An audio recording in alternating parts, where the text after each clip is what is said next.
that you might use in science or types of science with veterinary and medical veterinary and medical science would be a type of science, and then data would be something that you often use in science. Okay, very good.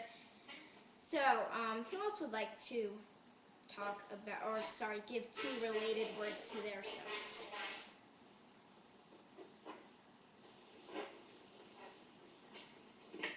I like art, so I chose Magnum and paints.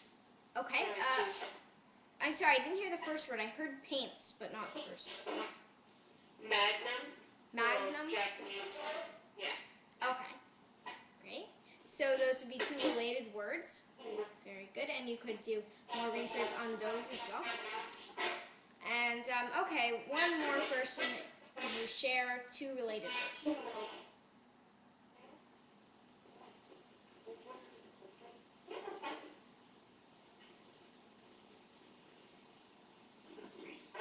For my country, for my project, it's Turkey, and two would be help the information being I'm sorry. countries and the Turkish flag. I'm sorry, I didn't hear that. Could you repeat that? I did things on Turkey, which is my country for my project, and you could type in Asian countries or the Turkish flag. Okay, very good. So, your Asian country. Yes, actually, I was teaching class research skills before, and they mentioned that they had an assignment on, like, talking about their Asian country, about culture, government, that kind of thing. So, yes, that is very interesting. Very nice. Okay, excellent job coming up with related words. And I saw that your subjects sometimes were pretty large subjects, so I would like to talk quickly about something called narrowing your subject. So, for instance, and you can actually use your related words to help you with this. And so you might have a big word like food, for instance. I am interested in food. But the problem is there are lots and lots of types of food. There's Chinese food, there's Russian food, there's English food or American food. There's also Spanish food, there's Mexican food, there's French food. So there's many different types of foods. And so sometimes it can be helpful to narrow down your topics, say to Mexican food. And then from that, if you wanted to narrow it down further, you could narrow it down to nachos or chips and salsa. And then you could do research on a narrow topic. And sometimes this is helpful because if you are writing a research paper and then, for instance, if you try to write about something really broad like food, then you'll have a very, very, very long research paper, which is not bad, but it might be harder to organize. So if you want to have a more focused research paper, sometimes it can help to narrow your topic. Okay, back to using print sources. So, besides using keywords and catalog searches, you can also just browse the shelves for relevant books. Once you've found a book with useful information, you should check the bibliography or list of sources for other relevant works. So basically what you're doing here is flipping to the back of the book so that you can see the sources they used, and then you can use those sources yourself if they prove helpful. If the subject of your research relates to current events or past news items, such as the 2008 presidential elections, it can be helpful to search an index of periodicals or newspapers and magazines. Speaking of indexes, here's a quick thing on using an index. So have you ever faced a giant thick book and not known where to start? I have. If so, check if the book has an index. An index is an alphabetical reference list giving the location of where a topic is mentioned in the text. And an index can help you find what you're looking for in a book.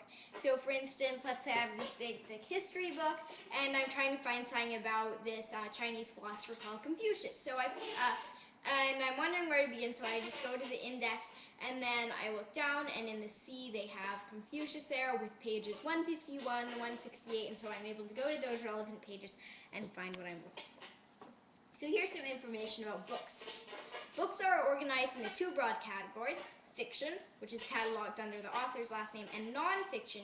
Nonfiction is probably what you will be using more for your research, which is cataloged under the Dewey Decimal System or the Library of Congress classification system.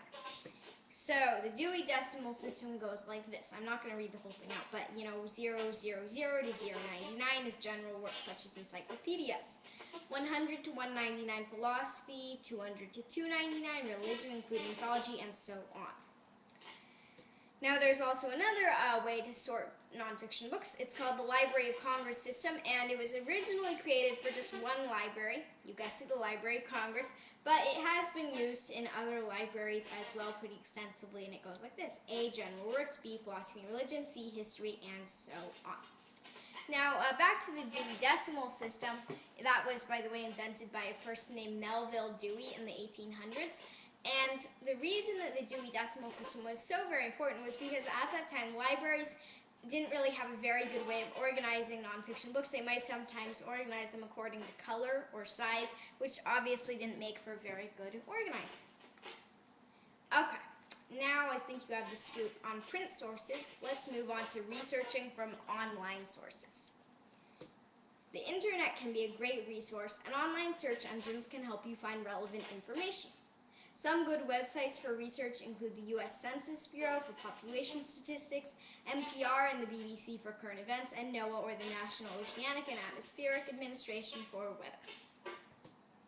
So, okay, sorry, I skipped one second. What are websites you like to use for research? Maybe a search engine or an encyclopedia website. What are some websites you think are very useful in research?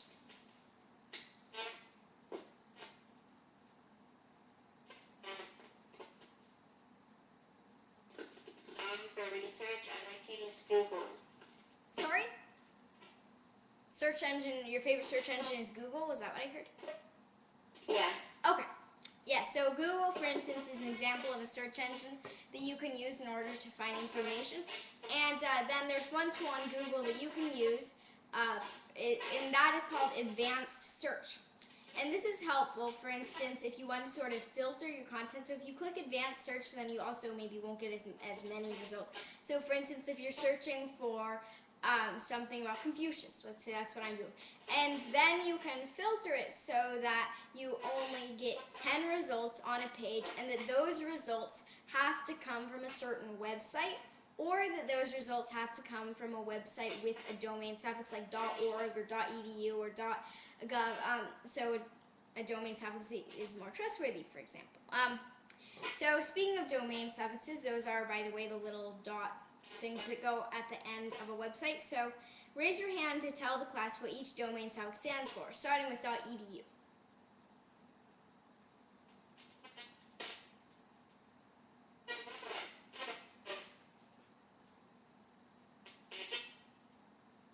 Sorry? Education. Education, very good. Okay. What about, raise your hand if you like to do .com.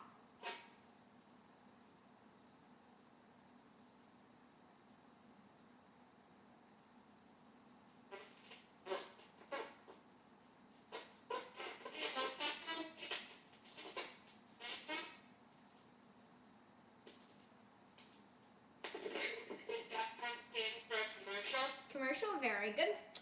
.org.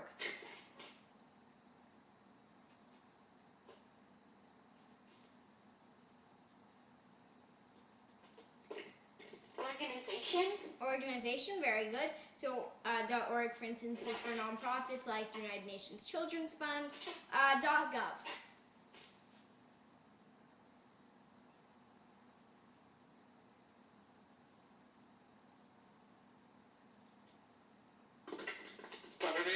Government, very good. And now here are the last two questions. .mil, as in .mil.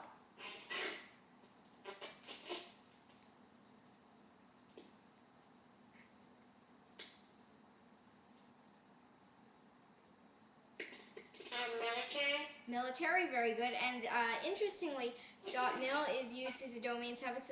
The only government department to use a .mil domain suffix, I believe, is the Department of Defense.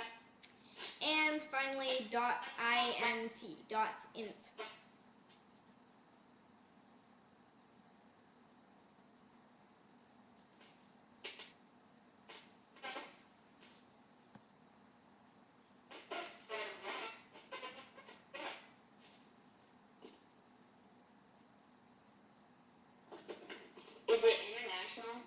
international. Very